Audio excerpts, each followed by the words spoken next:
പ്രാർത്ഥിക്കുന്ന കർത്താവായ യേശുവേ, പരിശുദ്ധ അമ്മയുടെ പുണ്യഭൂമിയിൽ ഞങ്ങളെ ഓരോരുത്തരെയും പേര് ചൊല്ലി വിളിച്ച് അവിടുത്തെ സ്നേഹവും കരുണയും അഭിഷേകവും ഞങ്ങളുടെ മേൽ ചൊരിയുന്നതിനായി ഞങ്ങൾ അങ്ങേക്ക് നന്ദി പറയുന്നു. ഞങ്ങൾ അങ്ങയെ സ്തുതിക്കുന്നു.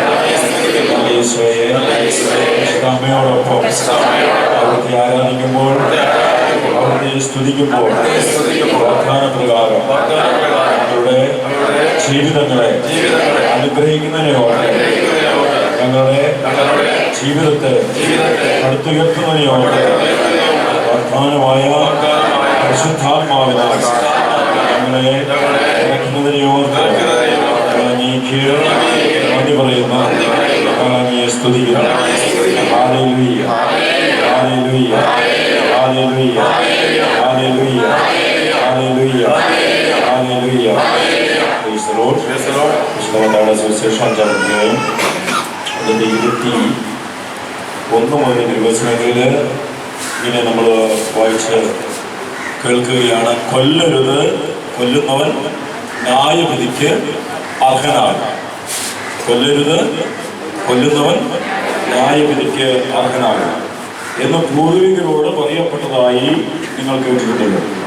എന്നാൽ ഞാൻ നിങ്ങളോട് പറയുന്നു, പറയുകയാണ്, കൊല്ലുന്നവൻ ന്യായവിധിക്ക് അർഹനാകുമെന്ന് പൂർവികരോട് പഴയ നിയമത്തിൽ എഴുതപ്പെട്ടിട്ടുണ്ട്, പറയപ്പെട്ടിട്ടുണ്ട്, നിങ്ങൾ കേട്ടിട്ടുണ്ട്, വായിച്ചിട്ടുണ്ട്. എന്നാൽ ഞാൻ നിങ്ങളോട് പറയുന്നു, പുതിയ നിയമത്തിൽ യേശു നമ്മളോട് പറയുകയാണ്, ഞാൻ നിങ്ങളോട് പറയുന്നു, സഹോദരനോട് കോപിക്കുന്നവൻ ന്യായവിധിക്ക് അർഹനാകും. സഹോദരനോട് കോപിക്കുന്നവൻ ന്യായവിധിക്ക് അർഹനാകും. പഴയ നിയമത്തിൽ പറയുന്നത് എന്താ പറയുന്നത്? കൊല്ലുന്നവൻ ന്യായവിധിക്ക് അർഹനാകും. പുതിയ നിയമത്തിൽ എന്താ പറയുന്നത്? സഹോദരനോട് കോപിക്കുന്നവൻ ന്യായവിധിക്ക് അർഹനാകും. അപ്പോ രണ്ടും ശിക്ഷ ഒന്ന് തന്നെയാണ്. പുതിയ നിയമത്തിൽ കൊല്ലുമ്പോൾ ന്യായവിധിക്ക് അർഹനാകും, ന്യായാധിപന്റെ മുമ്പിൽ നീ നിൽക്കേണ്ടി വരും. പുതിയ നിയമത്തില് സഹോദരനോട് കോപിക്കുന്നവൻ ന്യായവിധിക്ക് അർഹനാകും. ഇനി കുറച്ചുകൂടി കടത്തി പറയാൻ, സഹോദരനെ ഭോഷ എന്ന് വിളിക്കുന്നവൻ ന്യായാധിപ സംഘത്തിന്റെ മുമ്പിൽ നിൽക്കേണ്ടതായി വരും. വീണ്ടും പറയുകയാണ്, വിഡ്ഢി എന്ന് വിളിക്കുന്നവനാകട്ടെ നരകാഗ്നിക്കിരയായി തീരും. ഹല്ലേലൂയ. വല്ലാത്തൊരു പോലെ സഹോദരനെ വിഡ്ഢി എന്ന് വിളിക്കുന്നവൻ നരകാഗ്നിക്ക് ഇരയായി തീരും. എന്താ ഈശോ ഇത്ര കർക്കശമായിട്ട് ഇതിങ്ങനെ നമ്മളെ പഠിപ്പിക്കുന്നത്? എന്തായിരിക്കാം ഇങ്ങനെ പഠിപ്പിക്കുന്ന ലക്ഷ്യം?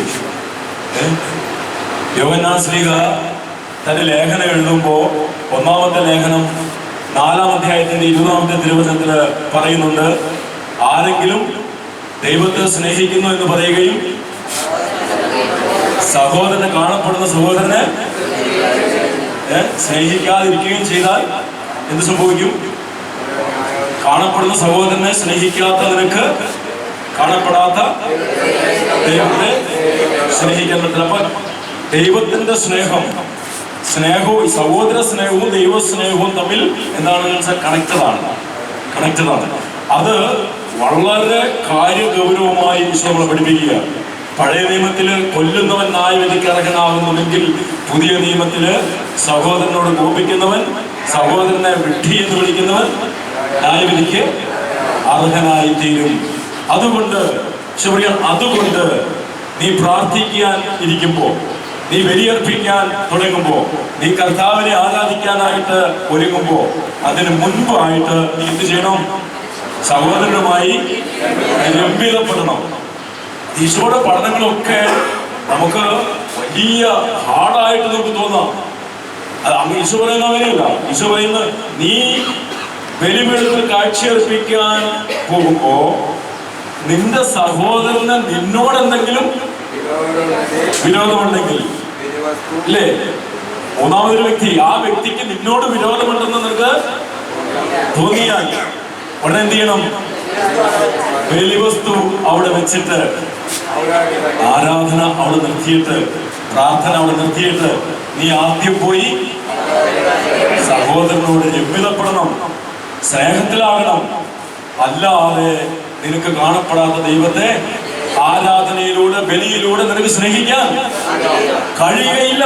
ഈശോ അടിപൊളിയായിട്ട് പഠിപ്പിക്കാനാണ് ഇങ്ങനെ പറഞ്ഞത്.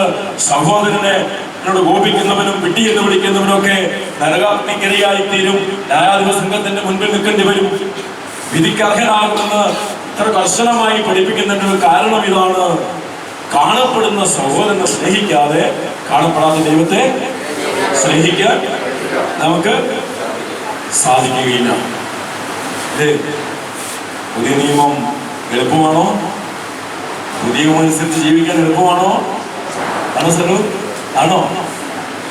ആണോ? പുതിയ നിയമത്തിലെ വചനമനുസരിച്ച് ജീവിക്കാൻ എളുപ്പമാണോ? പഴയ നിയമമാണോ എളുപ്പം? പുതിയ നിയമമാണോ എളുപ്പം? ഏതാ എളുപ്പം? ഈ വചനത്തിന്റെ ബേസിലാണ് നമ്മളിപ്പോ ഒന്ന് വിചിന്തനം ചെയ്ത് പ്രാർത്ഥിക്കുക. അഭിഷേകം അനുഗ്രഹം ബ്ലോക്കാവുന്ന ഒരു പ്രധാനപ്പെട്ട ഘടകമാണ് എൻ്റെ കുടുംബത്തില് അഥവാ എൻ്റെ വ്യക്തി ജീവിതത്തില് ദൈവാനുഭവം കടന്നു വരാത്തതിന്റെ ഒരു പ്രധാന കാരണം എന്താണ്? സഹോദരനുമായി രമ്യതപ്പെടാൻ നമുക്ക് സാധിക്കുന്നില്ല. സഹോദരനുമായി എന്ന് പറയുമ്പോൾ അവിടെ സഹോദരി ഉണ്ട്, മാതാപിതാക്കളുണ്ട്, മക്കളുണ്ട്, അയൽവക്കക്കാരുണ്ട്, ബന്ധുമിത്രാദികളുണ്ട്, എല്ലാവരും ഉണ്ട്. ഇപ്പൊ എനിക്ക് സഹോദരനോട് സ്നേഹമാണ്, എന്നാൽ സഹോദരിയോട് എനിക്ക് പ്രശ്നം. വചനത്തിൽ സഹോദരി എന്ന് പറഞ്ഞില്ലല്ലോ, വചനത്തിൽ പറഞ്ഞിരിക്കുന്ന സഹോദരനോട് എന്നാണ്.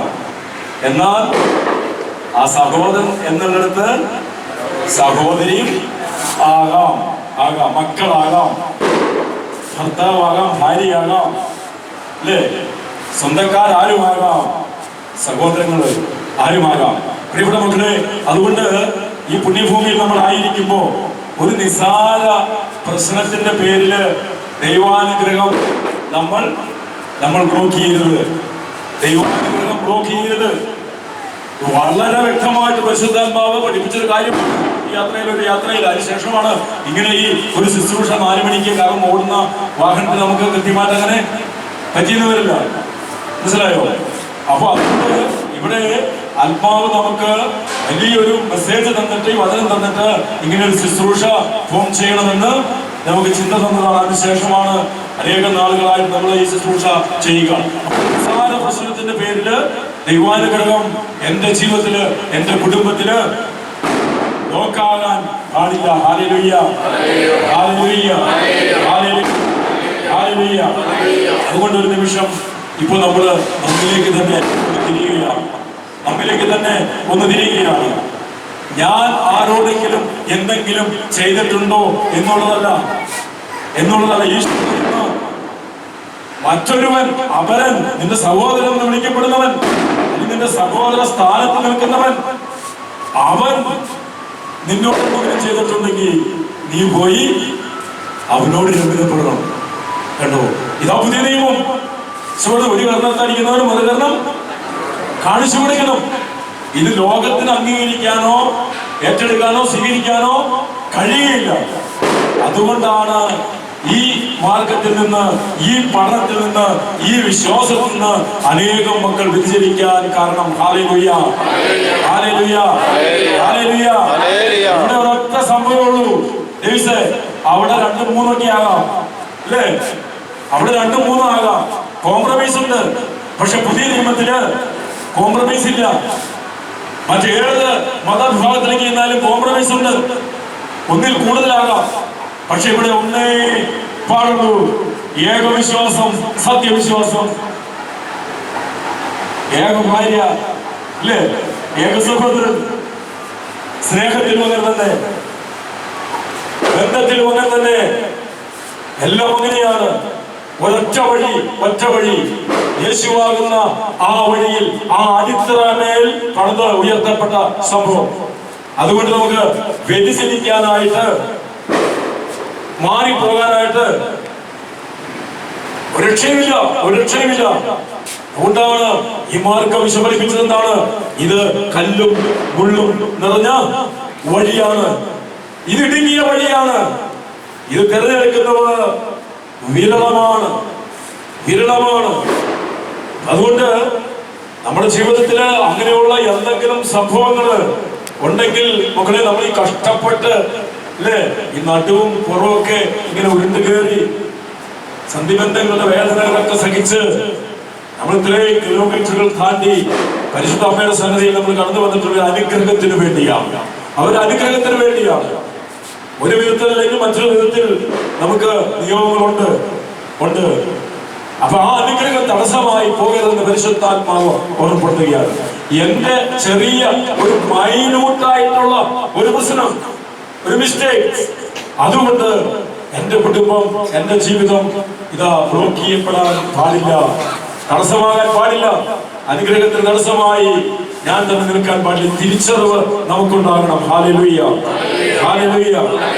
കുടുംബത്തിലുള്ള എല്ലാവരുടെയും കാര്യമല്ല, ഞാൻ എന്ന വ്യക്തിക്ക് തിരിച്ചറിവ് ഉണ്ടാകുമ്പോ ആ തിരിച്ചറിവിൽ നമ്മൾ ജീവിക്കാനായിട്ട് തുടങ്ങുമ്പോ, അനുരഞ്ജനത്തിലേക്കും സ്നേഹ ഐക്യത്തിലേക്കും ഒക്കെ നമ്മൾ കടന്നു വരുമ്പോ ഓട്ടോമാറ്റിക്കലി നമ്മുടെ കുടുംബത്തില് അത് സ്പ്രെഡ് ചെയ്യപ്പെടും, അത് അനുഗ്രഹമായി മാറും.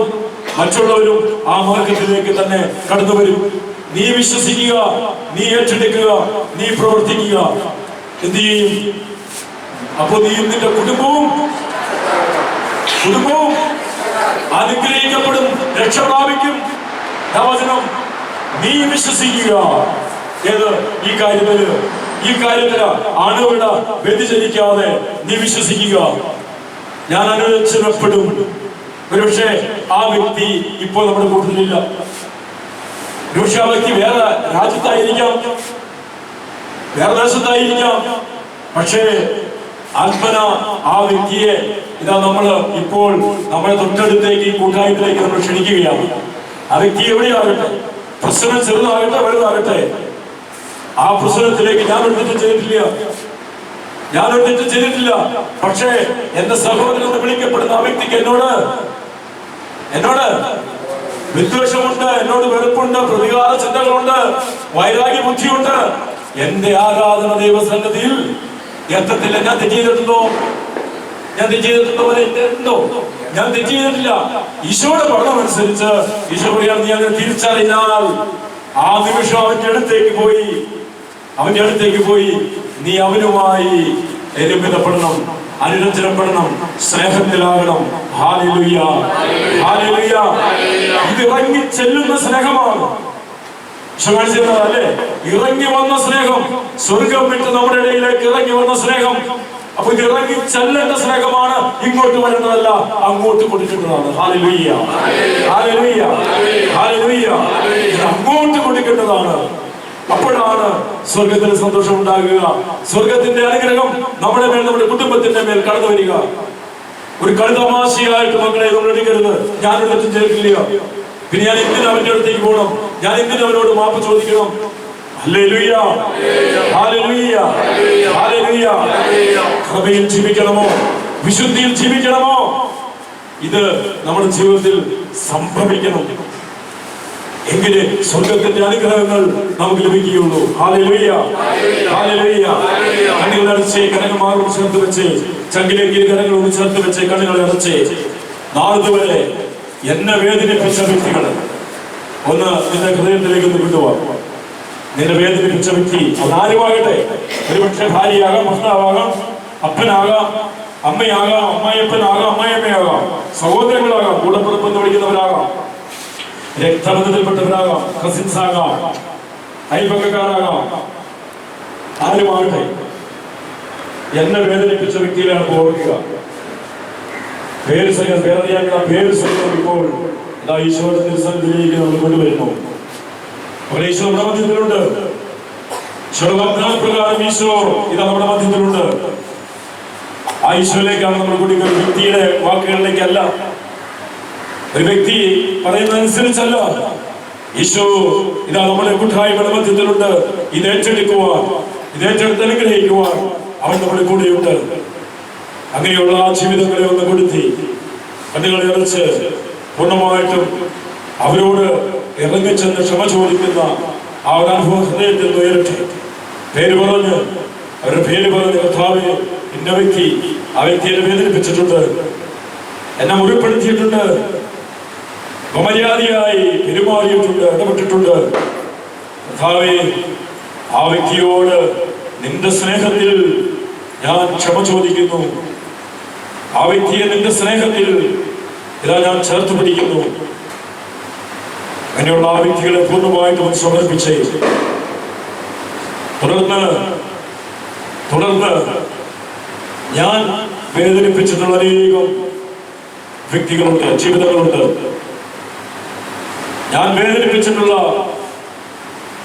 എനിക്കറിയാവുന്ന വ്യക്തികൾ എന്റെ വാക്കുകൊണ്ട്, എന്റെ പ്രവൃത്തി കൊണ്ട്, ഒരുപക്ഷെ പ്രവൃത്തിയേക്കാൾ കൂടുതൽ എന്റെ നാവ് കൊണ്ടായിരിക്കാം ഞാൻ ചില ജീവിതങ്ങളെ തകർത്തത്.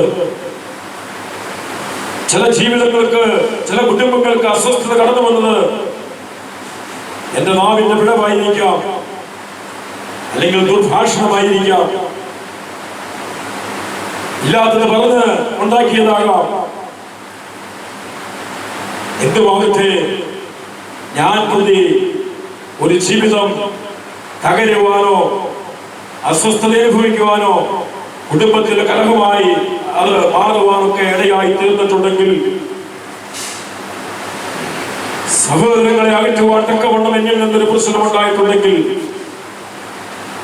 ജീവിത പങ്കാളിമാർ പരസ്പരം ദേഷ്യത്തിലും പരിഭവത്തിലും വഴക്കിലുമൊക്കെ ആയിരിക്കുവാൻ ഞാൻ കാരണമായി തീർന്നിട്ടുണ്ടെങ്കിൽ, ഇപ്പോൾ പുണ്യതമ്പുരാന്റെ തിരുപാദങ്ങളിലേക്ക് ക്ഷമ ചോദിച്ച് നമ്മൾ പ്രാർത്ഥിക്കുകയാണ്.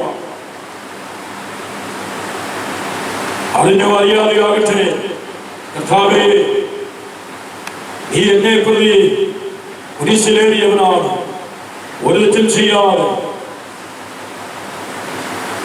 കൽവരി മലയുടെ മുകളിൽ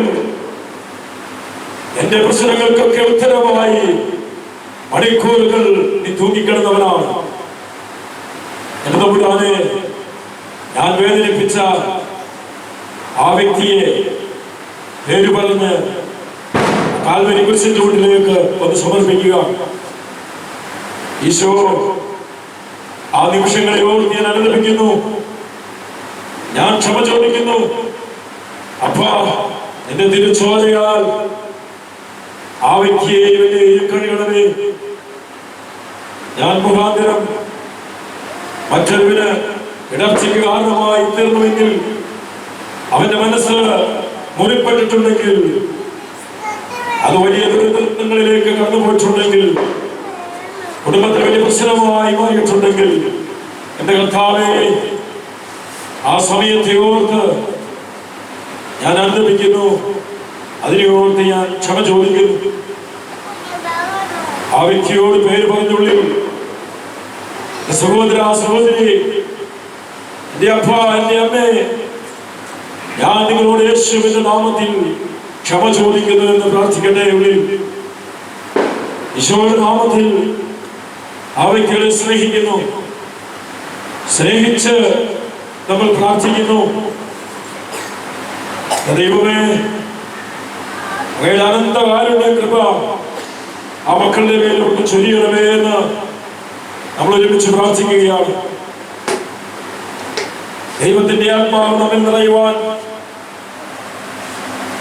പരിശുദ്ധാത്മാവിന്റെ അഭിഷേകം നമ്മിൽ കടന്നു വരുവാൻ തടസ്സമായി നിൽക്കുന്ന പ്രധാനപ്പെട്ട ഒരു മേഖലയാണ് സ്നേഹത്തിന് വിരുദ്ധമായ പ്രവൃത്തിയോ സംസാരമോ എന്റെ ജീവിതത്തിൽ നിന്ന് വന്നു പോയിട്ടുണ്ടെങ്കിൽ അതൊരു വലിയ ബ്ലോക്കാണ്.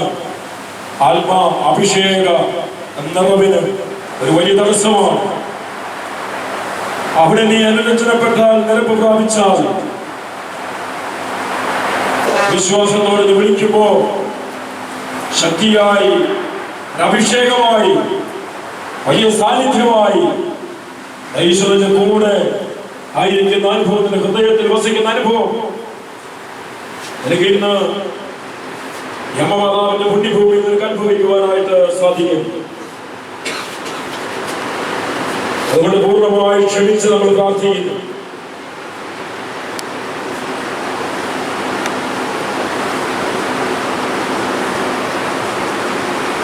കടകളെ ചെയ്ത് കഥകൾ സ്ഥലത്തിലേക്ക് ഉയർത്താം. പൂർണ്ണമായി ക്ഷമിച്ചു. എന്നെ വേദനിപ്പിച്ചവരോട്, ഞാൻ വേദനിപ്പിച്ചവരോട് ഇതാ ഞാൻ പൂർണ്ണമായിട്ടും ക്ഷമ ചോദിക്കുന്നു, അനുരഞ്ജനപ്പെടുന്നു. ഓരോ ബലിയിലും നമ്മൾ തുടങ്ങുന്നത് അനുരഞ്ജിതരായി തീർന്നിടാം, ഒരുമയോടെ ബലിയർപ്പിക്കാമെന്ന് പറഞ്ഞുകൊണ്ടല്ലേ?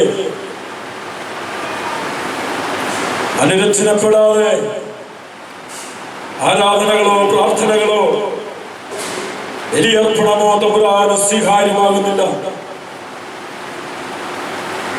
കർത്താവേ, ഞാൻ നിരുപാധികം ക്ഷമിക്കുന്നു, ക്ഷമ കൊടുത്ത് പ്രാർത്ഥിക്കുന്നു, ക്ഷമ ചോദിച്ച് പ്രാർത്ഥിക്കുന്നു. പ്രത്യേകിച്ച് ജന്മം തന്ന മാതാപിതാക്കളെ നിവേദനിപ്പിച്ചിട്ടുണ്ടോ? ഉണ്ടെങ്കിൽ എന്റെ പൊന്നുമക്കളെ, ചങ്കുപൊട്ടി തമ്പുരാന്റെ തിരുസന്നിധിയിൽ ഹൃദയം തകർന്ന് നീ അനുഭവിക്കണം. നിന്റെ തലമുറയ്ക്ക് അതൊരു ശാപമായി തീരരുത്. ജന്മം തന്ന അപ്പനെയും അമ്മയെയും നിവേദനിപ്പിച്ചിട്ടുണ്ടെങ്കിൽ ഉരുകിയ മനസ്സോടെ തമ്പുരാന്റെ തിരുസന്നിധിയില് അവരുടെ കാൽപാദങ്ങളിൽ കെട്ടിപ്പിടിച്ച് നീ ക്ഷമ ചോദിക്കണം. അതുപോലെ ജീവിത പങ്കാളി പരസ്പരം ഒത്തുവാക്കുകൾ കൊണ്ട് മുറിപ്പെടുത്തിയിട്ടുണ്ടെങ്കിൽ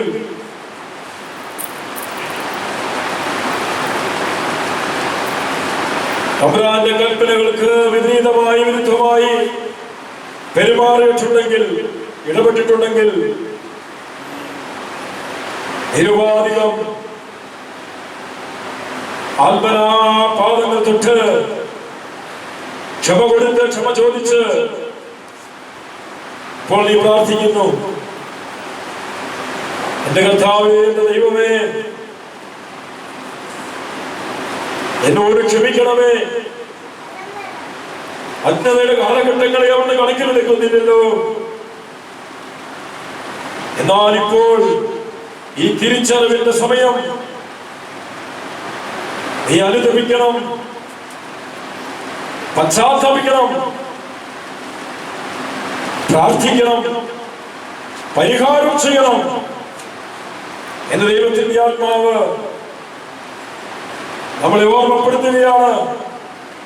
പ്രവർത്തനം 17:30 ദൈവത്തിന്റെ ആത്മാവ് നമ്മെ ഓർമ്മപ്പെടുത്തുന്നു. ഈ ഹൃദയത്തിൽ തീരുമാനമെടുക്കുക. അപ്പനമ്മമാർ ജീവിച്ചിരിപ്പുണ്ടെങ്കിൽ ഞാൻ തിരിച്ചു നിന്ന് അവരെ കെട്ടിപ്പിടിച്ച് അവരോട് ക്ഷമ ചോദിച്ച് അവർക്ക് മുത്തം കൊടുത്ത് ഞാൻ അനുരഞ്ജനത്തിലാകും. ഈശോയുടെ സ്നേഹത്തിൽ ഞാൻ അവരെ സ്നേഹിക്കും. ആ ഒരു തീരുമാനം ഹൃദയത്തിൽ നീ എടുക്കുന്ന നിമിഷം തന്നെ കർത്താവ് അത് ക്ഷമിക്കും. അവരെ അംഗീകരിക്കാനോ അവരെ ഉൾക്കൊള്ളാനോ പറ്റാത്ത ആ കെട്ട് നിന്റെ ഹൃദയത്തിൽ കർത്താവ് പൊട്ടിച്ച് തോലിയെറിയും. ആഴിയുടെ കാലങ്ങളിലേക്ക് അത് വലിച്ചെറിയും. ഒരിക്കലും തിരിച്ചു വരാത്ത രീതിയിൽ ഹൃദയത്തിൽ അനുദപിച്ചു മക്കളെ പ്രാർത്ഥിക്കുക. സഹോദരനോട്, രക്തബന്ധത്തിൽ പറഞ്ഞ സഹോദരങ്ങളോട് ഇതുപോലെ ഞാൻ മര്യാദയായി പെരുമാറുകയോ പ്രവർത്തിക്കുകയോ അർഹതപ്പെട്ടത് പിടിച്ചു വയ്ക്കുകയോ ചെയ്യേണ്ട നന്മ ചെയ്യാതിരിക്കുകയോ ഒക്കെ ചെയ്തിട്ടുണ്ടെങ്കിൽ അത് പാപമാണെന്ന് ഞാൻ തിരിച്ചറിയുന്നു. യാക്കോബ് ശ്രീയുടെ ലേഖനത്തിൽ 4-ാം അധ്യായത്തിൽ നമ്മൾ കാണുകയാണ്, ചെയ്യേണ്ട നന്മ ഏതാണെന്ന് അറിഞ്ഞിട്ട് നീ ബോധപൂർവം അത് ചെയ്യാതിരിക്കുമ്പോൾ നീ മഹാപാപം ചെയ്യുന്നുവെന്ന്. കർത്താവേ, എന്നോട് പൊറുക്കണമേ, എന്നോട് ക്ഷമിക്കണമേ എന്ന് ഹൃദയത്തിൽ തൊട്ട് നീ പ്രാർത്ഥിക്കുക. ദൈവത്തിന്റെ കൃപ നിന്റെ മേലിറങ്ങുന്ന നിമിഷങ്ങളാണ്. ഒരു ഭാവിയുടെ മാനസാന്തരത്തിൽ സ്വർഗത്തിൽ സന്തോഷമുണ്ടാകുമെന്ന വചനം ദാസനെ ഏൽപ്പിച്ചപ്പോഴോ, കുഷ്ഠരോഗി സുഖപ്പെട്ടപ്പോഴോ, 5,000 പേർക്ക് വിതരണം ചെയ്തപ്പോഴൊന്നും സ്വർഗത്തിൽ സന്തോഷമുണ്ടായതായി നമ്മൾ കാണുന്നില്ല. എന്നാൽ ഭൂമിയിൽ ഒരു വ്യക്തി തന്റെ ഹൃദയത്തിൽ തൊട്ടാനുദപിച്ച് പ്രാർത്ഥിക്കുമ്പോൾ ഹൃദയത്തിലിതാ സ്വർഗത്തിന്റെ ശക്തി അനുഭവം ഇറങ്ങി വരികയും ആ സ്വർഗത്തിലെ സന്തോഷം അവൻ അനുഭവിക്കുകയാണ്. അവര് ഭാവിയുടെ മാനസാന്തരത്തിൽ തിരിച്ചുവരവിൽ സ്വർഗം സന്തോഷിക്കുന്നു എന്ന് പറയുക. ബോധപൂർവം ക്ഷമ കൊടുത്ത മക്കളെ ക്ഷമ ചോദിച്ച്, കർത്താവേ എനിക്ക് തെറ്റിപ്പോയി, പലതും ശരിയാണെന്ന് ഞാൻ ചിന്തിച്ചിരുന്നു.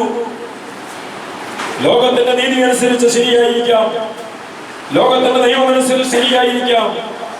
എന്നാൽ ദൈവനീതിയുടെ മുൻപിൽ എനിക്ക് ഒഴികഴിവില്ല.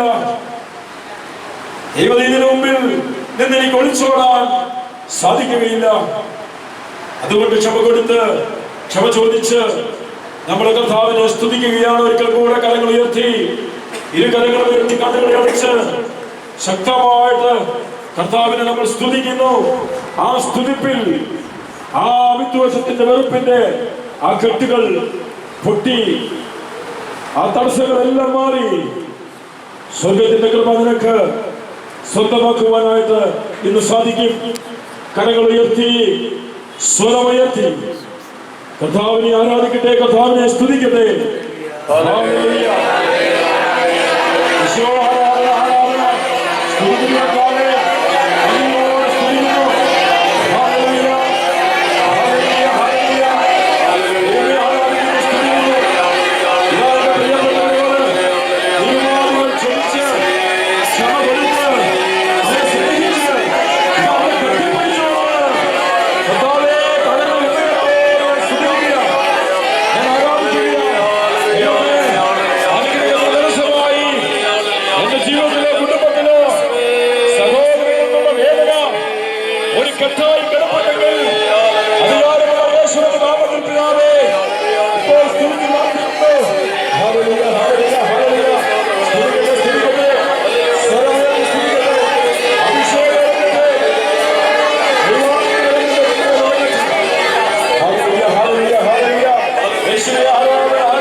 നമ്മുടെ തീരുമാനങ്ങളെ ഉറപ്പിക്കുക. ശക്തമായിട്ട് കേൾക്കുക.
ദൈവത്തിന്റെ ശക്തി, പരിശുദ്ധാത്മ ശക്തി എനിക്ക് ആവശ്യമാണ്.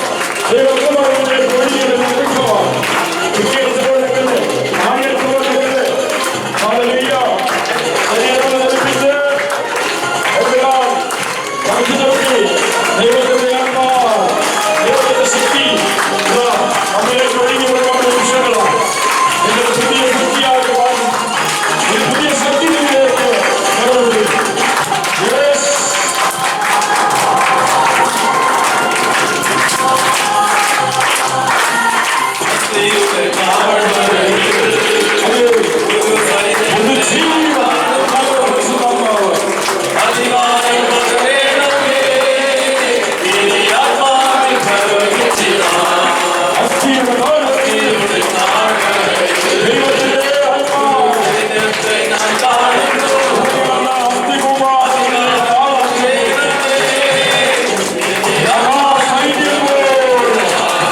Hallelujah. We praise you, Lord. Thank you, Lord. We worship you, Lord. Hallelujah. Hallelujah. Hallelujah. Hallelujah. Mighty Lord Jesus, Jesus, Jesus. The name of Jesus. Hallelujah. ആരാധിക്കുന്നു അപ്പാ. യേശുവിന്റെ നാമത്തിൽ, യേശുവിന്റെ നാമത്തിൽ ഞങ്ങൾ ഒരുമിച്ച് ചോദിക്കുന്നു. Hallelujah. Hallelujah. Hallelujah. Hallelujah. Hallelujah. Hallelujah. കൂടി കണ്ണുകൾ അടയ്ക്കുന്നു. ഇരു കരങ്ങളും നമ്മുടെ മാറോട് ചേർത്ത് വയ്ക്കുന്നു, ചെവിയിലേക്ക് ചേർത്ത് വയ്ക്കുന്നു. കണ്ണുകളടച്ച് ഇരുകരങ്ങൾ മാറോട് ചേർത്ത് വയ്ക്കുന്നു. ദൈവത്തിന്റെ ആത്മാവ്, പരിശുദ്ധാത്മാവ് ചില ബോധ്യങ്ങൾ നിന്റെ ഹൃദയത്തിൽ തരികയാണ്. ചില ചിന്തകൾ ദൈവത്തിന്റെ ആത്മാവ് നിന്നിലേക്ക് ഇട്ട് തരികയാണ്. നീ നിരുപാധികം ക്ഷമിച്ച വ്യക്തിയാണ്, നീ ക്ഷമ കൊടുത്ത വ്യക്തിയാണ്. ദൈവത്തിന്റെ ആത്മാവ് അതിന്റെ സർവാംഗം, എന്റെ ശിരസ് മുതൽ പാദം വരെ ദൈവാത്മാവ് വന്ന് നിറയുന്ന അനുഭവം ഇതതിന്റെ ഹൃദയത്തിലേക്ക്, എന്റെ ഹൃദയാന്തര ഭാഗത്തേക്ക് യേശുവിന്റെ ആത്മാവ്, പരിശുദ്ധാത്മാവ്, അതും ആ പുനരുത്ഥാനത്തിന്റെ ശക്തി ഇതാ സധൈര്യം മുൻപോട്ട് പോകുവാൻ, ഏതൊരു പ്രശ്നത്തെയും തന്മയത്തോടു കൂടി സ്വീകരിക്കുവാൻ, ഫേസ് ചെയ്യുവാൻ ആത്മാവ് നിന്നെ ശക്തീകരിക്കുന്നു. ഒരു വിശുദ്ധ ജീവിതം നയിക്കുവാൻ നിന്നെ ആത്മാവ് ക്ഷണിക്കുകയാണ്. നിന്റെ ഉള്ളിലിരുന്ന് പരിശുദ്ധാത്മാവ് ഒരു വിശുദ്ധ ജീവിതത്തിന് വേണ്ടി ഇതാതിനെ ക്ഷണിക്കുകയാണ്, ചേർത്ത് പിടിക്കുകയാണ്. പ്രിയപ്പെട്ട മക്കളെ, ഈ ലോകത്തിന്റെ ഇഷ്ടമനുസരിച്ച് ജീവിക്കുവാൻ ലോകാരൂപിയിലല്ല, നമ്മൾ ദൈവാരൂപിയിലാണ്. ദൈവത്തിന്റെ ആത്മാവാണ് നമ്മിൽ നിറഞ്ഞിരിക്കുക, നമ്മെ നയിക്കുക. ദൈവമക്കളായി ഇത് അവർ നമ്മളെ പൂർണ്ണമായും ഏറ്റെടുത്ത് സ്വീകരിച്ച് തന്റെ സ്വന്തമാക്കി ഇത് അവിടെ മാറ്റിക്കഴിഞ്ഞു. ആ സ്നേഹത്തിൽ നമുക്കൊന്നായിരിക്കാം, ആ കൂട്ടായ്മയിൽ നമുക്കൊന്നായിരിക്കാം. അവിടെയാണ് തമ്പുരാന്റെ വലിയ അനുഗ്രഹം ഒഴുകിയിറങ്ങുന്നത്. 133-ാം സങ്കീർത്തനത്തില് സഹോദരങ്ങൾ ഏകമനസ്സോടെ, ഐക്യത്തോടെ ഒരുമിച്ച് അവന്റെ സ്നേഹത്തിൽ ഒന്നായിരിക്കുന്നത് എത്ര മനോഹരമാണ്, എത്ര വിശിഷ്ടമാണ്. അഹരോന്റെ ശിരസിൽ നിന്ന് ദാടിയിലൂടെ, ആ മേലങ്കിപ്പട്ടയിലൂടെ ഒഴുകിയിറങ്ങുന്ന അഭിഷേക തൈലം പോലെയാണത് എന്ന് പഴയ നിയമം പറയുകയാണ്, ദാവീദ് സങ്കീർത്തകൻ പറയുകയാണ്. അത്രമാത്രം ആ സഹോദര ഐക്യത്തിന്, സ്നേഹത്തിന് അത്രമാത്രം നില വിശുദ്ധ ഗ്രന്ഥം കൽപ്പിക്കുകയാണ്. പരിശുദ്ധാത്മാവ് വിലപിടിക്കുകയാണ്. അഭിഷേക തൈലത്തിന്റെ നാൾ മൂടപ്പെടുമ്പോൾ, പൊതിയപ്പെടുമ്പോൾ സ്വർഗതുല്യമായ ഒരു ശക്തിയാണ് അവനെ വലയം ചെയ്യുക. പ്രിയമക്കളെ, അങ്ങനെയെങ്കിലും ഇന്നതാ ദൈവത്തിന്റെ ആത്മാവ് നമ്മളെ പൊതിഞ്ഞു കഴിഞ്ഞു. ആ വചനപ്രകാരം പരിശുദ്ധാത്മാവ് നമ്മളെ ശക്തീകരിച്ചു കഴിഞ്ഞു. അതുകൊണ്ട് ഇനി ദൈവാത്മാവിനാൽ നയിക്കപ്പെടുന്ന മക്കളാണ് നമ്മൾ. ലോകാത്മാവിനാലല്ല, ദൈവാരൂപിയാൽ നയിക്കപ്പെടുന്ന ആത്മാവാണ് നമ്മൾ. അതുകൊണ്ട് അവന്റെ തിരുരക്തത്തിൽ ഒരിക്കൽ കൂടെ നമ്മൾ പൊതിഞ്ഞ് നമ്മൾ സൂക്ഷിക്കപ്പെടേണ്ടതുണ്ട്. ആ തിരുരക്തത്തിന്റെ കവചം നമുക്ക് ചുറ്റും സംരക്ഷണമായി, ഒരു കോട്ടയായി ഉയർന്നു നിൽക്കണം. നമ്മുടെ ഭവനത്തിന് ചുറ്റും, നമ്മുടെ ചുറ്റും ഉയർന്നു നിൽക്കണം. അവിടെയാണ് സാത്താൻ പരാജയപ്പെടുന്നത്, സാത്താന്റെ കോട്ടകൾ തകർന്നടിയുന്നത് അവിടെയാണ്. അതുകൊണ്ട് ആ തിരുരക്തത്തില് ഇപ്പോൾ പൊതിയപ്പെടാൻ, മൂടപ്പെടാൻ ആഗ്രഹിച്ച് നമ്മൾ പ്രാർത്ഥിക്കുന്നു. തിരുരക്താഭിഷേകത്തിന് വേണ്ടി നമ്മൾ ആഗ്രഹിച്ച് പാടി പ്രാർത്ഥിക്കുകയാണ്. Hallelujah.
ഒരിക്കൽ കൂടെ ഇരു കരങ്ങൾ മാറോട് ചേർത്ത് വയ്ക്കുന്ന കണ്ണുകൾ അടച്ച് പരിപൂർണമായ നിശബ്ദതയിലേക്ക് നിങ്ങൾ വരും. എന്നെ അലട്ടിക്കൊണ്ടിരുന്ന പ്രശ്നങ്ങളിൽ,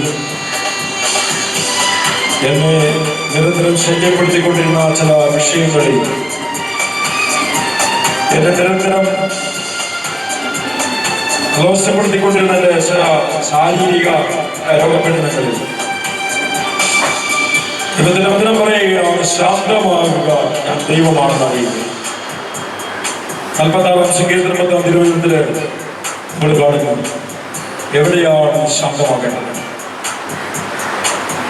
അലർന്ന തിരമാല പോലെ നിന്റെ ഹൃദയം സ്വസ്ഥമല്ലാത്തൊരവസ്ഥയാണെങ്കിൽ, പലവിധ ചിന്തകളിലും വിചാരങ്ങളിലും ആകുലകളിലും ഉത്കണ്ഠകളിലും പെട്ട് അനുഭവിക്കുന്ന ഒരു മനസ്സാണ് നിന്റെങ്കിൽ, തമ്പുരാൻ പറയുന്നു, എന്റെ മക്കളെ, ആ ഭാരത്തിൽ, ആ വിഷയത്തിൽ നീ ശാന്തമാകുക. ഞാൻ ദൈവമാണെന്നറിയുക, ഞാൻ ദൈവമാണെന്നറിയുക. എനിക്ക് അസാധ്യമായ ഒന്നുമില്ല. സകാലമർത്ഥരുടെയും ദൈവമാണ് ഞാൻ, ദൈവമായി കർത്താവാണ് ഞാൻ. എനിക്ക് സാധ്യമായി ഒന്നുമില്ല മക്കളെ. ദൈവത്തിന്റെ വചനം നമ്മളെ ഓർമ്മപ്പെടുത്തുകയാണ്. അതുകൊണ്ട് ഏത് വിഷയത്തിലാണ് നീ ഭയപ്പെട്ടിരുന്നത്? ഒരു ഭയം നിന്നെ പിടികൂടിയിട്ടുണ്ടായിരുന്നു. ഒരുപക്ഷെ ഏതെങ്കിലും ഒരു ശാരീരിക രോഗ അവസ്ഥയിൽ നീ ഭയപ്പെട്ടിരിക്കുന്ന വ്യക്തിയാണ്. ഒരു മാരകമായ രോഗമാണോ, അതിന്റെ ലക്ഷണമാണോ എന്റെ ശരീരത്തിൽ കാണിക്കുന്ന ഈ ലക്ഷണം, ഈ അടയാളം? അങ്ങനെ ഭയപ്പെട്ടിരുന്ന ഒരു വ്യക്തിയാണോ?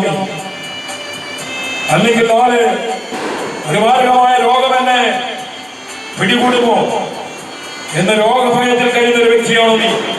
അങ്ങനെ ചില വ്യക്തികൾ ഈ സമൂഹത്തില് തകർന്ന ഹൃദയത്തോടെ ഉണ്ട് എന്ന് തമ്പുരാന്റെ ആത്മാവ് മനസ്സിലാക്കി തരികയാണ്. രോഗഭയം, മരണഭയം, മറ്റു ചില വ്യക്തികളുടെ ഭയം, ഇരുട്ടിന്റെ ഭയം, ഇതെല്ലാം ഇതാ ഈശോ തന്റെ തിരുരക്തം കൊണ്ട് ഒപ്പിയെടുക്കുകയാണ്. തന്റെ അമൂല്യമായ രക്തത്താൽ ആ ഭയത്തിന്റെ കെട്ടുകളെ ഈശോ ഒപ്പിയെടുക്കുകയാണ്. യേശു പറയുന്നു, കുഞ്ഞെ, ഭയപ്പെടേണ്ട, ഭയപ്പെടേണ്ടത്, ഞാൻ നിന്റെ കൂടെയില്ലേ. ഞാനല്ലേ നിന്റെ ദൈവം, നിന്നെ സൃഷ്ടിച്ച ദൈവം ഞാനല്ലേ. നീ എന്തിനാഗ്രഹപ്പെടുന്നു? നീ എന്തിനുത്കണ്ഠപ്പെടുന്നു? നിന്നെ സൃഷ്ടിച്ച ദൈവം, നിന്നെ സ്നേഹിച്ച ദൈവം, അത് ഞാൻ മാത്രമാണ്. നിന്നെ പ്രതിയാണ് ഞാൻ ശൂന്യവൽക്കരിക്കപ്പെട്ടത്. നിന്നെ പ്രതിയാണ് കാൽവരിയിൽ ഞാൻ ബലിയായി തീർന്നത്. എന്റെ കുഞ്ഞേ, നീ എന്തിനാണ് അസ്വസ്ഥപ്പെടുന്നത്? നീ എന്തിനാണ് ഭാരപ്പെടുന്നത്? നീ ആകുലപ്പെടുന്നത് എന്തിനാണ്? ചില വിഷയങ്ങളിൽ നീ ഭയന്നിരിക്കുന്നുണ്ടോ? ഭയത്തിന്റെ ചില കെട്ടുകൾ നിന്നെ ബന്ധനത്തിലാക്കിയിരിക്കുന്ന എന്തുകൊണ്ട്? ആ ഭയത്തിന്റെ അടിമത്തത്തിൽ നിന്ന് നീ പുറത്തുവാ, പുറത്തുവാ. അവർ കാറ്റുവിട്ട് പുറത്തുവാ. ദൈവത്തിന്റെ ആത്മാവ് സകല കെട്ടുകൾ നമ്മളെ പുറത്തു കൊണ്ടുവരികയും ആ ഭയബന്ധനങ്ങളിൽ നിന്ന് നമ്മളെ പുറത്തു കൊണ്ടുവരികയാണ്. അത് നീ ഹൃദയത്തിൽ ഏറ്റെടുക്കുക, ഹൃദയത്തിൽ സ്വീകരിച്ച്, ഹൃദയത്തിലേക്ക് സ്വീകരിച്ച്, വിശ്വാസത്തോടെ സ്വീകരിച്ച്, അതിന്റെ ഈശോയുടെ മകനാണ്, മകളാണ്. ഈശോയുടെ തൊട്ടടുത്തു. ഈശോയുടെ ഭാരങ്ങളെ, രോഗങ്ങളെല്ലാം ഏറ്റെടുത്ത് കഴിഞ്ഞു. എന്റെ വേദനകൾ ഏറ്റെടുത്ത് കഴിഞ്ഞു. അവൻ എന്നെ സ്നേഹിച്ച ദൈവമാണ്, അവൻ എന്നെ സൃഷ്ടിച്ച ദൈവമാണ്. ആകുലപ്പെടേണ്ട, ഉത്കണ്ഠപ്പെടേണ്ട.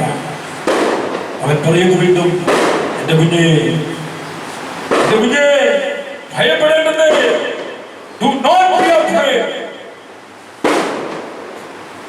പൂർണ്ണമായിട്ടും ഒറ്റുകൊടുക്കുക, പൂർണ്ണമായിട്ടും ഈശോ ഏറ്റെടുക്കട്ടെ. നീ അനുവദിക്കുക, നീ ഒന്ന് സമ്മതിക്കുക, നീ അതിൽ പിടിയൊന്ന് വിട്ട് നിന്റെ ഭാരം കർത്താവിനെ ഏൽപ്പിക്കുക. സംഗീതം 55:22 അവിടെ പറയുക, നിന്റെ കാര്യത്തിൽ ഞാൻ ശ്രദ്ധാലുവാണ്, നിന്റെ കാര്യത്തിൽ ഞാൻ ശ്രദ്ധാലുവാണ്. അപ്പനും അമ്മയും നിന്നെ ഉപേക്ഷിച്ചാൽ പോലും ഞാൻ നിന്നെ മറക്കുകയില്ല, ഞാൻ നിന്നെ ഉപേക്ഷിക്കുകയില്ല. സംഗീതം 10-ാം എബ്രായരുടെ വചനം നമ്മളെ ഓർമ്മപ്പെടുത്തുകയാണ്. എബ്രായർ 13:5 പറയുന്നു, ഞാൻ നിന്നെ ഒരു വിധത്തിലും അവഗണിക്കുകയോ ഉപേക്ഷിക്കുകയോ ഇല്ല. കാരണം എന്റെ തിരുരക്തത്താൽ വീണ്ടെടുത്തതാണ് നിന്നെ. തിരുരക്തം മറുപടിയായി കൊടുത്ത് ഞാൻ നിന്നെ സ്വന്തമാക്കിയതാണ്. എന്റെ കുഞ്ഞെ, നീ എന്തിനാണ് ആകുലപ്പെടുന്നത്? നീ എന്തിനാണ് ഭയപ്പെടുന്നത്? എന്റെ വചനത്തിൽ നീ വിശ്വസിക്കുക. എന്റെ വാക്കുകൾ അത് നിന്റെ ആത്മാവിൽ ജീവൻ, പുതുജീവൻ പകരുന്നതാണ്. ഞാൻ 6:63 പറഞ്ഞു, ഞാൻ നിങ്ങളോട് പറഞ്ഞ വചനങ്ങൾ, വാക്കുകൾ അത് ആത്മാവും ജീവനുമാണ്. അത് ഹൃദയത്തിലേക്ക് മകളെ ഉണർച്ചെടുക്കട്ടെ. നിന്നെ ഒന്ന് കൊണ്ടിക്കഴിച്ചേക്ക് പൂർണ്ണമായിട്ടും നീ ഒന്ന് ഫ്രീ ആകുക. നിന്നെ സൃഷ്ടിച്ച തമ്പുരാനാണ് ഇതാ നിന്നെ വിളിക്കുന്നത്, നിന്നോട് സംസാരിക്കുന്നത്.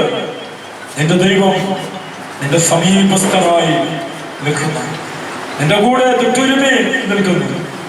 ഓ ദൈവമായ കർത്താവ് ഇത്രയേറെ സമീപസ്ഥനായുള്ള മറ്റേത് ജനതയാണ് ഈ ഭൂമുഖത്തുള്ളത്. അതുകൊണ്ട് മറ്റൊരു ജനതയുടെ മേലും നടന്നിട്ടില്ലാത്തതും സംഭവിച്ചിട്ടില്ലാത്തതും എന്റെ മക്കളുടെ, എന്റെ ജനതയുടെ ഇടയിൽ ഞാൻ അത്ഭുതത്തിൽ പ്രവർത്തിക്കും. പുറപ്പാട് 34:10 ദൈവമായ കർത്താവ് പറയുകയാണ്, എന്റെ ഈ ജനത്തിന്റെ ഇടയിൽ ഞാൻ മഹാത്ഭുതങ്ങൾ പ്രവർത്തിക്കും. മറ്റൊരു ജനതയുടെ ഇടയിൽ നടന്നിട്ടില്ലാത്തതരം അത്ഭുത പ്രവർത്തിയാളുകൾ ഞാൻ ചെയ്യും. ആ ദൈവം നമ്മോട് കൂടെ, ഇമ്മാനുവേലായി നമ്മോട് കൂടെയുണ്ട്. പൂർണ്ണമായിട്ട് നിന്റെ ഹൃദയം തുറന്നു കൊടുക്കുക. പൂർണ്ണമായിട്ട് നീ കൊടുക്കുന്നുണ്ട്. ഈശോ ഏറ്റെടുക്കട്ടെ. ഞാൻ നിന്നെ സൃഷ്ടിച്ച ദൈവം, ഞാൻ നിന്നെ രക്ഷിച്ച ദൈവം, ഞാൻ നിന്നെ പാതയിൽ എന്നും വെളിച്ചമായി നിന്നെ നയിക്കുന്ന ദൈവം, ഞാൻ നിന്നെ സൃഷ്ടിച്ച ദൈവം, ഞാൻ നിന്നെ രക്ഷിച്ച ദൈവം, ഞാൻ നിന്റെ പാതയിൽ എന്നും വെളിച്ചമായി നിന്നെ നയിക്കുന്ന ദൈവം. ഭയപ്പെടേണ്ട മകളെ, മകളെ, ഞാൻ നിന്റെ ദൈവമല്ലേ. കരയരുതേ ഇനി എൻ കൺമണിയേ,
വാഗ്ദാനങ്ങളിൽ വിശ്വസ്തനാണ്. ആഴ്ച പറയുന്നുണ്ട്, പിന്നെ നീ ഭയപ്പെടേണ്ട, ഞാൻ നിന്റെ വലതുകരം വികസിച്ചിരിക്കുന്നു, മുറുകെ പിടിച്ചിരിക്കുന്നു. നീ ഭയപ്പെടേണ്ട, നീ ലോകത്തെ ഭയപ്പെടേണ്ട, ഈ ലോകത്തിലേക്ക് നോക്കി നീ അസ്വസ്ഥപ്പെടേണ്ട. നിന്നെ സൃഷ്ടിച്ച ദൈവം നിന്റെ കൂടെയില്ലേ? നിന്നെ പരിപാലിക്കുന്ന സ്നേഹിക്കുന്ന ദൈവം നിന്റെ കൂടെയില്ലേ? നീ കേട്ടില്ലേ, ഞാൻ നിന്നെ ശാസിക്കുന്ന ദൈവമാണ്. എന്നാൽ അതിലേറെ സ്നേഹത്തോടെ ഞാൻ നിന്നെ ചേർത്ത് പിടിക്കുന്ന ദൈവമാണ്. നിന്റെ കണ്ണുനീർക്കണങ്ങൾ ഒപ്പിയെടുക്കുന്ന ദൈവമാണ്. നമ്മൾ പാടി പ്രാർത്ഥിച്ചില്ലേ? 56-ാം സങ്കീർത്തനം 8-ാം തിരുവചനം, നിന്റെ കണ്ണീർക്കണങ്ങൾ ഞാൻ എന്റെ കുപ്പിയിൽ ശേഖരിച്ചിട്ടുണ്ട്. അല്ല കുഞ്ഞേ, കുപ്പിയിലല്ല കേട്ടോ, എന്റെ ഹൃദയത്തിൽ നിന്റെ കണ്ണുനീർ തുള്ളികൾ ഞാൻ ശേഖരിച്ചിട്ടുണ്ട് കേട്ടോ. നിന്നെ ഞാൻ ഒരു നാളും മറക്കുകയില്ല. എന്റെ വചനങ്ങളിൽ നീ വിശ്വസിക്കുക, എന്റെ വാഗ്ദാനങ്ങളിൽ നീ വിശ്വസിക്കുക.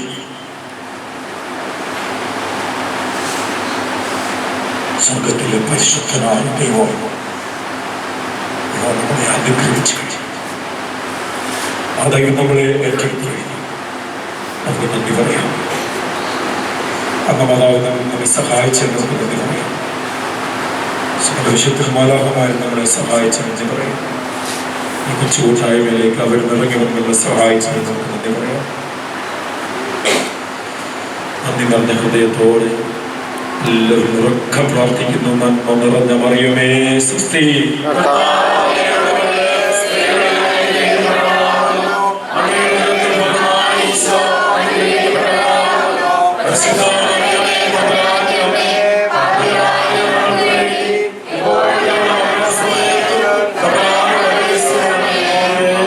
ഈശോയുടെ വാഗ്ദാനങ്ങൾക്ക് ഞങ്ങൾ യോഗ്യരാകുവാൻ വിശുദ്ധ പുരുഷന്റെ അടയാളത്തിൽ മുദ്രണം ചെയ്ത തമ്പുരാനെ, ഞങ്ങൾ രക്ഷിക്കുക. ഞങ്ങളുടെ പുത്രന്റെയും പരിശുദ്ധാത്മാവിന്റെയും നാമത്തിൽ ആമേൻ. ധ്യാനിച്ച് നമ്മൾ പ്രാർത്ഥിക്കുമ്പോൾ മക്കളെ, പ്രത്യേകിച്ച് രോഗാവസ്ഥയിലായിരിക്കുന്ന മക്കളൊക്കെ ഒന്ന് ഫ്രണ്ടിലേക്ക് കയറി. കുഞ്ഞുങ്ങൾ ഇച്ചിരി പുറത്തിറങ്ങി. എന്നിട്ട് രോഗികളായിട്ടുള്ള മക്കളെല്ലാം ഫ്രണ്ടിലേക്ക് കയറി. ഏതെങ്കിലും മേഖലയിൽ, ശരീരത്തിൻ്റെ മനസ്സിൻ്റെ മേഖലയിൽ സൗഖ്യം വേണം. ആത്മാവ്, മനസ്സ്, ശരീരം, ഈ 3 തലങ്ങളിൽ സൗഖ്യം നമുക്ക് ആവശ്യമാണ്. ശരീരത്തിൻ്റെ സൗഖ്യത്തെക്കാൾ വളരെ പരമപ്രധാനമായിട്ടുള്ള സൗഖ്യമാണ് എന്ത്? ആത്മാവിൻ്റെ സൗഖ്യം. ഇന്നർ ഹീലിംഗ് ആണ് നമുക്ക് ആദ്യം വേണ്ടത്. ഇന്നർ ഹീലിംഗ് കിട്ടിക്കഴിഞ്ഞാൽ നമുക്ക് അത് സ്പ്രെഡ് ചെയ്യും ശരീരത്തിലേക്ക്, അത് സൗഖ്യമായിട്ട് മാറും. അതുകൊണ്ട് ഒരു ആന്തരിക സൗഖ്യമാണ് നമുക്ക് വളരെ പരമപ്രധാനമായിട്ടുള്ള സൗഖ്യം. ആ സൗഖ്യം എങ്ങനെ കിട്ടുക? മെഡിക്കൽ സയൻസിന് തരാൻ പറ്റുമോ? പറ്റില്ല. പിന്നെ എവിടെ കിട്ടും? എവിടെ കിട്ടും? ഈശോയുടെ അടിപ്പിണരുകളുടെ ആനന്ദ യോഗ്യതയിൽ, ഈശോയുടെ തിരുരക്തത്തിൻ്റെ അമൂല്യമായ കറയോ കളങ്കോ ഇല്ലാത്ത തിരുരക്തത്തിൻ്റെ ശക്തി, ആ തിരുരക്തത്തിൻ്റെ കഴുകലിലാണ് നമുക്ക് ആന്തരിക സൗഖ്യം അതിൻ്റെ പൂർണ്ണതയിൽ അനുഭവിക്കാനായിട്ട് കഴിയുക. എന്ത് ചെയ്യണം? വിശ്വാസത്തോടെ നമ്മളത് അപ്ലൈ ചെയ്യണം. ഈശോയുടെ ആ അടിപ്പിണരുകൾ, തിരുരക്ത അഭിഷേകം, അത് നമ്മൾ സ്വന്തമാക്കണം, സ്വീകരിക്കണം, വിശ്വാസത്തോടെ സ്വീകരിക്കണം. നീ ഏത് മേഖലയിൽ സ്വീകരിക്കുന്നോ ആ മേഖലയിൽ നിനക്ക് ഹീലിംഗ് ഉണ്ടാവും. Hallelujah, hallelujah, hallelujah.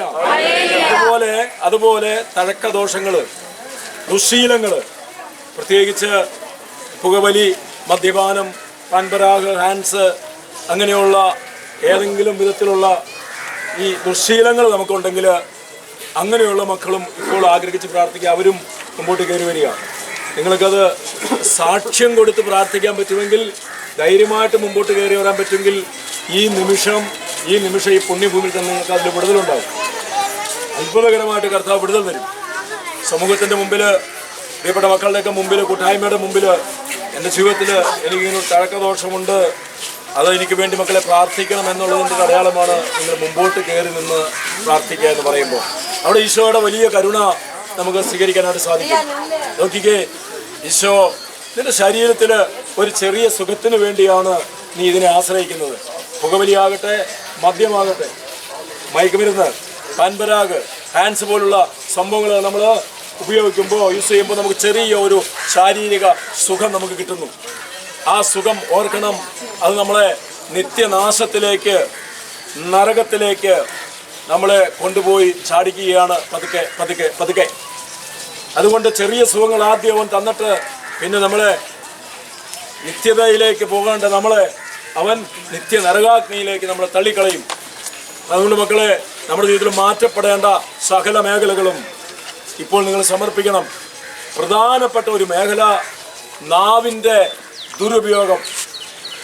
നാവിൻ്റെ ദുരുപയോഗം, അശ്ലീല ഭാഷണം. നാവിനെ നമ്മൾ ആവശ്യമില്ലാതെ സംസാരത്തിന് വേണ്ടി എടുത്തുപയോഗിക്കുക. ഒരുപക്ഷെ വലിയ തമാശയൊക്കെ ആയിരിക്കാം നമ്മൾ പറയുന്നത്, പക്ഷേ അതൊരു ദുർഭാഷണമായിട്ട് അതിനകത്ത് ചെറിയ രണ്ടർത്ഥം വരുന്ന വെച്ച് സംസാരിക്കുന്ന ചില വാക്കുകൾ നാവിനെ ദുരുപയോഗിക്കുക വലിയൊരു തിന്മയാണ്.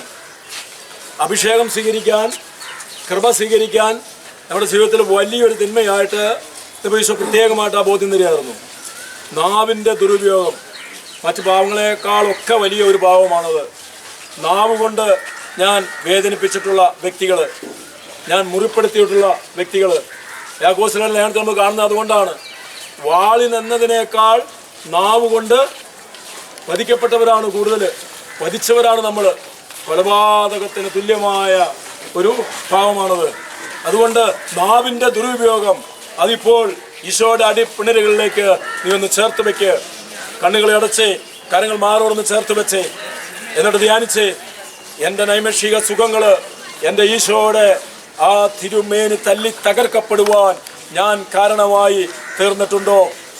എൻ്റെ ചെറുതും വലുതുമായ പാവവും പാവ സാഹചര്യങ്ങളും ഞാൻ ചിലതിനെ മനസ്സിൽ വെച്ച് താലോലിക്കുന്നത് ഇന്നും എൻ്റെ ഈശോയുടെ ശരീരം തല്ലി തകർക്കപ്പെടുവാൻ കാരണമായി തീരുന്നുണ്ടോ?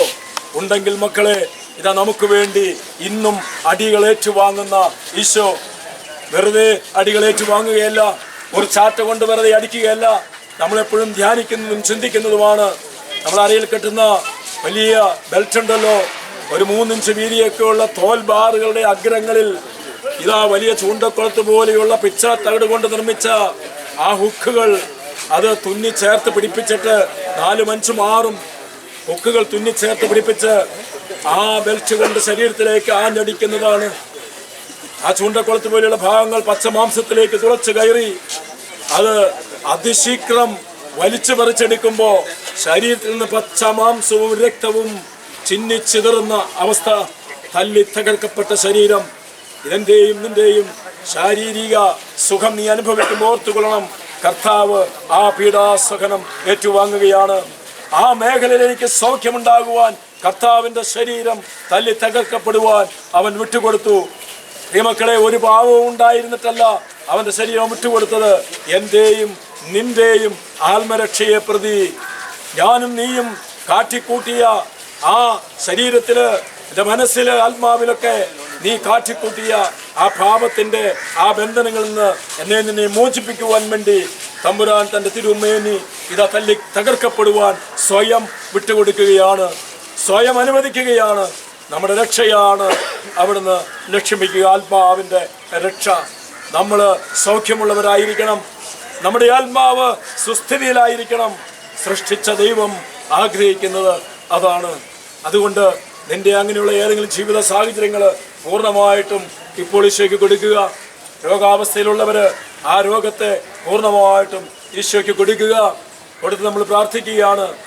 രോഗാവസ്ഥയിലുള്ള മക്കൾ ആ രോഗമുള്ള വേദനയുള്ള ഭാഗത്ത് നിങ്ങളുടെ വലതുകരമൊന്ന് വെച്ചുകൊള്ളുക, വലതുകരമൊന്ന് വെച്ചുകൊള്ളുക. ഇടതുകരം ഉയർത്തിപ്പിടിക്കുക, വലതുകരമൊന്ന് വെച്ചുകൊള്ളുക. രോഗം ഉള്ള ഭാഗത്തേക്ക്, ആ ഭാഗത്തേക്ക് തല്ലി തകർക്കപ്പെടുന്ന തിരുശരീര മാംസരക്തങ്ങൾ ഇതാ ആ ഭാഗത്തേക്ക് ഒരു സൗഖ്യത്തിന്റെ ശക്തിയായി ഇപ്പോൾ സ്വർഗമയക്കും. നീ അത് വിശ്വാസത്തോടെ കണ്ണുകൾ അടച്ച് വിശ്വാസത്തോടെ സ്വീകരിച്ച് തഴക്കദോഷങ്ങള്, പാപബന്ധനങ്ങള്, ദുശ്ശീലങ്ങള് ആ മേഖലയിലേക്ക് ഇതാ കർത്താവിന്റെ തിരുരക്തം നിന്നെ കഴുകുകയാണ്, സൗഖ്യപ്പെടുത്തുകയാണ്. അതുകൊണ്ട് സ്വരമുയർത്തി സ്തുതിച്ച് പ്രാർത്ഥിക്കുകയാണ്. ഈ മേഖലയിലേക്കെല്ലാം സൗഖ്യത്തിന്റെ ശക്തി കടന്നു വരുവാനായിട്ട് തല്ലി തകർക്കപ്പെട്ട തമ്പുരാന്റെ തിരു ശരീരത്തിൽ നിന്ന് ഇതാ ശക്തി നിന്റെ ശരീരത്തിലേക്ക് ഒഴുകുകയാണ്. നീ സ്വീകരിക്കുക, നീ വിടുതൽ പ്രാപിക്കുക, നീ സൗഖ്യം പ്രാപിക്കുക. എല്ലാവരും ചേർന്ന് സ്വരമുയർത്തി കർത്താവിനെ സ്തുതിക്കുന്നു. ഹല്ലേലൂയ.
ലോകത്തിന്റെ പാപം